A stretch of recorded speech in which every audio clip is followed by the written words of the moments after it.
សំឡេង th នេះចែកចេញជាពីរយ៉ាង1 voice th sound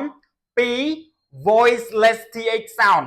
អញ្ចឹងបងប្អូនចង់ដឹងកាន់តែច្បាស់ពីភាពខុសគ្នាពីចំណុចសម្គាល់កាន់តែច្បាស់យើងចាំចូលទៅក្នុងមេរៀនពេញរបស់យើងទាំងអស់គ្នាតោះ let's go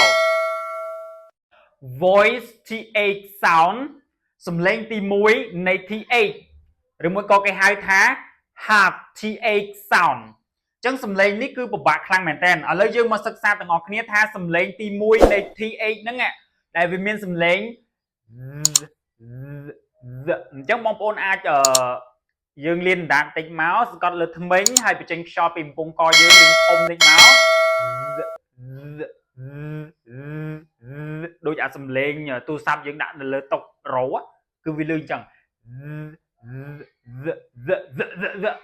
អាចអនុវត្តតាមបានអញ្ចឹងសំឡេងហ្នឹងគឺពិបាកខ្លាំងមែនតើអញ្ចឹងឥឡូវមកមើលចំណុចសម្គាល់ថានៅពេលណា th មានសំឡេងធំសំឡេង voice th sound or hard th sound អញ្ចឹងសំឡេងអញ្ចឹងឧទាហរណ៍នៅក្នុងចំណុចនេះនៅក្នុងចំណុចនេះជាចំណុចសម្គាល់ទី1 beginning of function words beginning of function words they don't mean any specific thing or action អញ្ចឹងមានន័យថាពាក្យ th ហ្នឹងវានៅខាងដើមនៃពាក្យហើយពួកវាហ្នឹងវាមិនមានន័យជាក់លាក់បញ្ជាក់ពីវត្ថុមួយឬមួយក៏សកម្មភាពមួយទេមានន័យថាវាអត់មានន័យជាក់លាក់ទេឧទាហរណ៍នៅក្នុងពាក្យដែលផ្ដើមដោយ th មានសំឡេងធំ voice th sound ឧទាហរណ៍ example ឧទាហរណ៍នៅក្នុងពាក្យ this that សំឡេងធំ this that those this there they there therefore them មានន័យថា them សំឡេងវារៀងធ្ងន់ធំ them the them then than អញ្ចឹងអាចុចនេះមានន័យថាយើងនៅមានទៀតតែខ្ញុំបង្ហាញបងប្អូនតែប៉ុណ្្នឹងទេអ្វីដែលខ្ញុំដឹងខ្ញុំបង្ហាញជូនបងប្អូនហើយអញ្ចឹងចំណុចដែលយើងសម្គាល់កន្លែងនេះបងប្អូនពួកនេះគឺมันមានន័យជាក់លាក់បញ្ជាក់ទៅលើវត្ថុអ្វីមួយឬមួយក៏សកម្មភាពអ្វីមួយទេជាក់លាក់ទេអញ្ចឹងឥឡូវមកមើលចំណុចសម្គាល់មួយទៀតដែលយើងអាចសម្គាល់ថា th មានសំឡេងធំបានអញ្ចឹង form ទម្រង់ verb បូកជាមួយនឹង e មានន័យថា verb នេះគឺមានពាក្យនៅក្នុងនឹង th មាន th ដែរអញ្ចឹងបូកជាមួយនឹង e ក៏វាមានសំឡេងធំដែរ th ឧទាហរណ៍នៅក្នុងពាក្យ bathe អញ្ចឹងអានេះគឺមានសំឡេងធំ th មានសំឡេងធំ loathe អញ្ចឹងមានសំឡេងធំសំឡេងសំឡេង bathe loathe អញ្ចឹងមានសំឡេងធំអញ្ចឹងចំណុចមួយទៀតដែលយើងអាចសម្គាល់បានគឺ consonant បូកជាមួយនឹង vowel ហើយបូកជាមួយនឹង th បូកជាមួយនឹង vowel th ក៏វាមានសំឡេងធំដែរ voice th sound ឬមួយក៏ hard th sound អញ្ចឹងចំណាំកន្លែងហ្នឹងបងប្អូនអញ្ចឹងឧទាហរណ៍នៅក្នុងពាក្យនេះ mother អញ្ចឹងមានសំឡេងធំកន្លែងហ្នឹងគឺសំឡេង the mother អញ្ចឹងមានសំឡេងធំ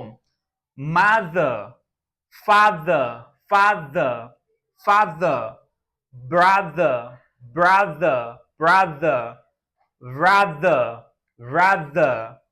gather whether neither or neither អញ្ចឹងនេះ consonant បូកជាមួយនឹង vowel បូកជាមួយនឹង th បូកជាមួយនឹង vowel ឧទាហរណ៍ថានេះ m នេះមិន consonant o មិនស្រៈហើយ th មិននៅកណ្ដាលហើយតោះមកមិនបញ្ចប់ដោយមានស្រៈទៀតអញ្ចឹងអាកន្លែងហ្នឹងក៏យើងអាចសម្គាល់បានដែរថា th កន្លែងហ្នឹងគឺវាមានសំឡេង voice th sound ឬមួយក៏ hard th sound ចំណាំបងប្អូនអញ្ចឹងមួយទៀតចំណុចដែលយើងចំណាំមួយទៀតដែល th នៅខាងចុងបញ្ចប់នៃពាក្យគឺវាមានតែមួយពាក្យទេ គឺពាក្យនេះមានថា end of words only with អញ្ចឹងមានសំឡេង with អញ្ចឹងអាហ្នឹងគឺមានសំឡេងធំ th ហ្នឹងនេះ th នៅខាងចុងបញ្ចប់នៃពាក្យគឺវាមានសំឡេងធំមានតាមមួយពាក្យហ្នឹងទេក្រៅពីហ្នឹងឲ្យតែពាក្យ th នៅខាងចុងបញ្ចប់នៃពាក្យគឺវាចូលនៅក្នុង voiceless th sound ហើយមានន័យថាសំឡេងស្រាលគឺសំឡេងចំណាំដែរបងប្អូនអញ្ចឹងសរុបមកវិញនៅក្នុងចំណុចទី1 voice th sound ឬមួយក៏ hard th sound យើងអាចចំណាំបានចំណុចមួយនេះ beginning of function word they don't mean any specific thing or action ដែលយើងចំណាំនៅក្នុងពាក្យទាំងអស់នេះឧទាហរណ៍នៅក្នុងពាក្យទាំងអស់នេះហើយមួយទៀតគឺចំណាំមួយទៀតគឺ verb បូកជាមួយនឹង e ហើយចំណុចមួយទៀតគឺ consonant បូកជាមួយនឹង vowel បូកជាមួយនឹង th បូកជាមួយនឹង consonant គឺ th គឺមានសំឡេងធំហើយមួយទៀតគឺ th នៅខាងចុងបញ្ចប់នៃពាក្យគឺមានតែមួយពាក្យទេគឺ with អញ្ចឹងមានតែមួយពាក្យហ្នឹងទេអញ្ចឹងឥឡូវនេះបងប្អូនយើងនឹងចូលទៅចំណុចមួយទៀតដែលសំឡេងទី2ដែលជាសំឡេង voiceless th sound ឬមួយក៏ soft th sound ឥឡូវយើងទៅរៀនទាំងអស់គ្នាថាមានចំណុចសំខាន់ចំណុចចំណាំកន្លែងណាខ្លះដែលយើងគួរចំណាំសំឡេងនេះគឺពិបាកខ្លាំងមែនតើសម្រាប់សំឡេង th នេះពិបាកខ្លាំងមែនតើយើងអត់ចង់ជួបយើងអត់ចង់ស្គាល់អត់ចង់ដឹងទេប៉ុន្តែគិតអត់ផុតទេត្រូវតែរៀនត្រូវតែដឹងសំឡេងពិបាកតោះទៅចំណុចមួយទៀតបងប្អូនអញ្ចឹងយើងចូលសំឡេងទី2 voiceless th sound អញ្ចឹង voiceless th sound នេះគឺវាមានសំឡេងមានន័យថាយើងព្រមខ្យល់ចេញមកក្រៅហ្មងអត់ប្រើកម្លាំងនៅកំពង់កដូចសំឡេងទី1ទេសំឡេងទី2ខុសពីសំឡេងទី1អញ្ចឹងកន្លែងចំណុចដែលយើងសម្គាល់ថា th វាមានសំឡេង voiceless th sound នៅពេលដែល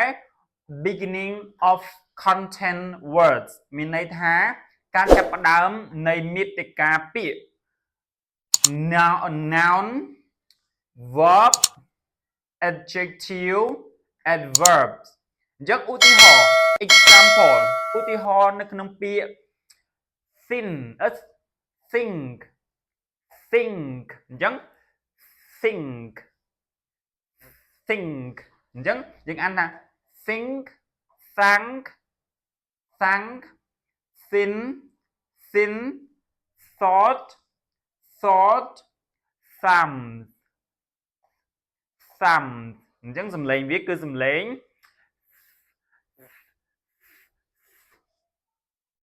អញ្ចឹងមកមើលទម្រង់មួយទៀតដែលយើងសម្គាល់បានទម្រង់ form ទម្រង់ consonant បូកជាមួយនឹង vowel បូកជាមួយនឹង th បូកជាមួយនឹង consonant អញ្ចឹង th នេះក៏វាមានសំឡេង voiceless th ដែរអញ្ចឹងឧទាហរណ៍នៅក្នុងពាក្យ example ឧទាហរណ៍នៅក្នុងពាក្យ bathtub អញ្ចឹងconsonant ស្រៈ vowel th តមកគឺ consonant អញ្ចឹងគឺវាមានទម្រង់បែបហ្នឹងគឺ th នេះគឺយើងចំណាំថាវាមានសំឡេង voiceless th sound អញ្ចឹង truthful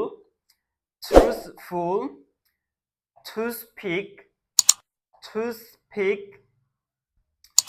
អញ្ចឹងឥឡូវមកមើលចំណុចសម្គាល់មួយទៀតall the end of word មានន័យថា th នៅខាងចុងបញ្ចប់នៃពាក្យគឺវាមានសំឡេង voiceless th sound តែម្ដងគឺមានសំឡេងបែបហ្នឹងតែម្ដងexception with អញ្ចឹង exception តែមួយពាក្យទេគឺ with ក្រៅពីហ្នឹងគឺឲ្យតែ th នៅខាងចុងបញ្ចប់នៃពាក្យគឺ th មានសំឡេង voiceless th sound តែម្ដងអញ្ចឹងឧទាហរណ៍នៅក្នុងពាក្យ path bath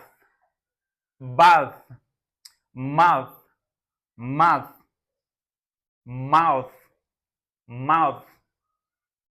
teeth clothes earth growth growth អញ្ចឹងគឺឲ្យតែ th នៅខាងចុងបញ្ចប់នៃពាក្យគឺ th គឺមានសំឡេង voiceless th sound លើកលែងតែមួយពាក្យគឺ with សំឡេង with អញ្ចឹងវីដេអូនេះគឺត្រូវបានបញ្ចប់ហើយបងប្អូននេះគឺជាសំឡេងទី2ហើយនេះគឺជាចំណុចដែលយើងចំណាំទី1ទី2ទី3ចំណាំទៅអនុវត្តបងប្អូននឹងដឹងថានៅពេលណាវាមានសំឡេង voice th sound នៅពេលណាវាមានសំឡេង voiceless th sound ហើយអញ្ចឹងអរគុណច្រើនបងប្អូនបើសិនជាបងប្អូនគាំទ្រសូមកុំភ្លេចជួយចុច subscribe channel YouTube ខ្ញុំម្នាក់មួយផងដើម្បីទទួលបានវីដេអូថ្មីៗពីខ្ញុំបាទទៀតអញ្ចឹងអរគុណច្រើនបងប្អូន